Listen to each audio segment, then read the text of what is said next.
Okay, so if you're coming here straight from the last video, I was mentioning the input jack. What I did with the jack in place, or with it in, with the cable in the jack, I lined this up in a spot that seemed to work well, and I used, I forget what that's called, but it's like a hole. Makes holes in wood, or kind of like a guide hole. I forget what it's called, an awl or an automatic awl. I don't know. But I found where I'm gonna drill my holes here, and here we go.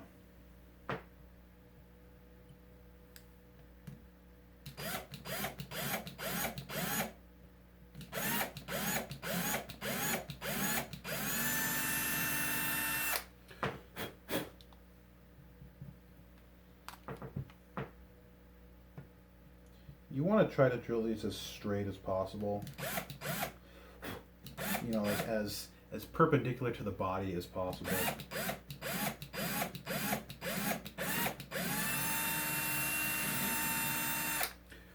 Because having crooked screws is just really ugly, and it's definitely a pet peeve of mine.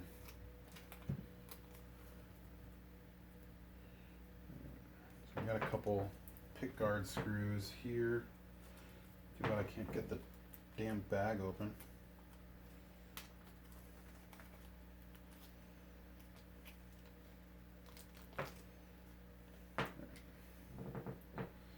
Simple enough. I'll just leave that in there.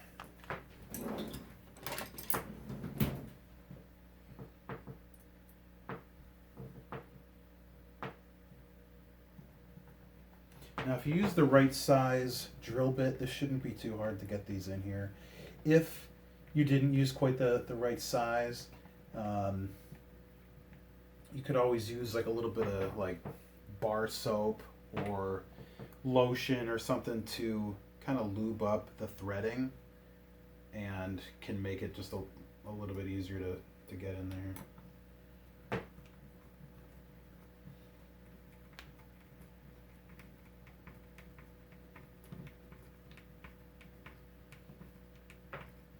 You obviously don't want to have much too small of a drill bit, because if you have too much wood in there and you're trying to get the screw in there, then you could split the wood, and we don't want that.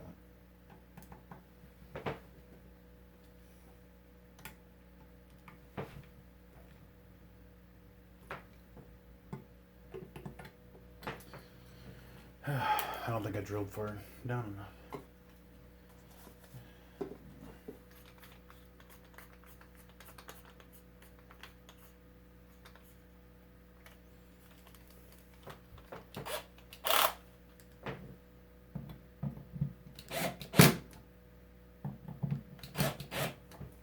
Here we go. Now, if we did it right, the cable should go in and out. Yeah, pretty easy.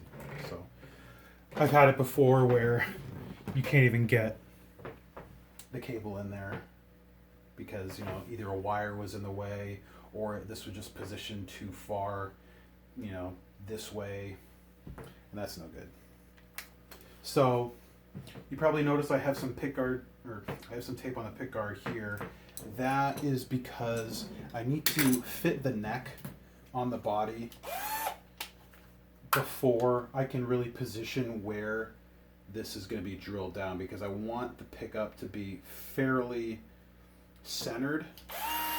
Now this is kind of a weird pickup. This Seymour Duncan Invader has these big, what they call, I think, like hex poles or whatever you want to call it, and it doesn't have traditional sizes. Most pickups will either have what they call like humbucker route or trembucker, or F-spaced, and the F-space is meant for like tremolo guitars, or guitars with wider spaced bridge saddles. So before I really mess with any of that, like I said, I just want to get the neck on there so that I can kind of position this in a way that works. And if I didn't put the neck on here and I just decided to just go at it and just drill all these holes in there, I might have too much overhang, you know, into the neck pocket that, you know, basically makes it so the neck can't fit on right. So that's very important. We need to make sure that happens. So I got my neck plate, it's just blank, nothing fancy, just straight from Warmouth. And I have the neck screws as well.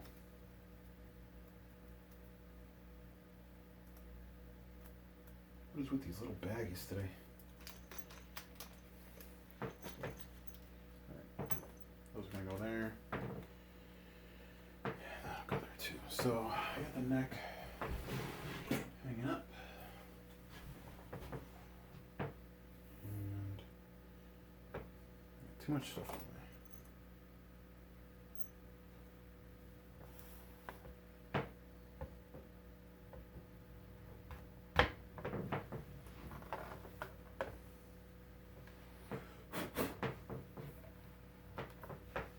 I don't know if you can see this at all. Zoom out a little bit.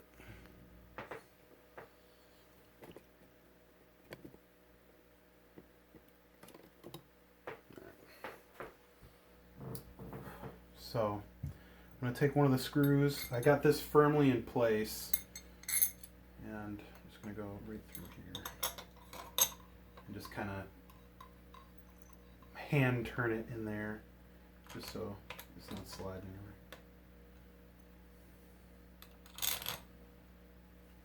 Some people have, you know, rule of thumb on like how to tighten these. I never really had one. I just kind of do, you know, like one at a time. It depends how tight it ends up being.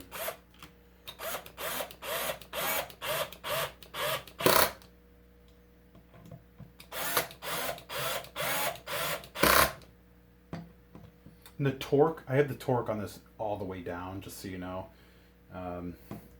You don't want it to go too fast or too hard, that's what she said, because you could very easily crack something. You know, that's what ends up giving you a lot of the cracks in the neck pocket there. Alright, so that is on.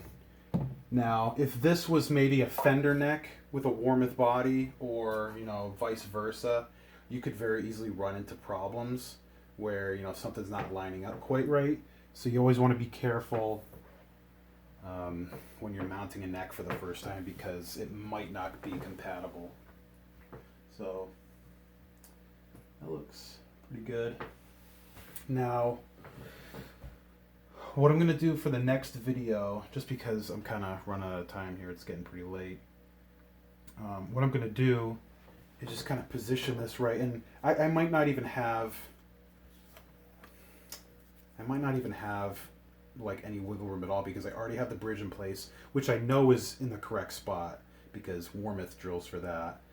And I know the neck is not going to be in any weird spot, so I might not have much wiggle room. So there's a little bit.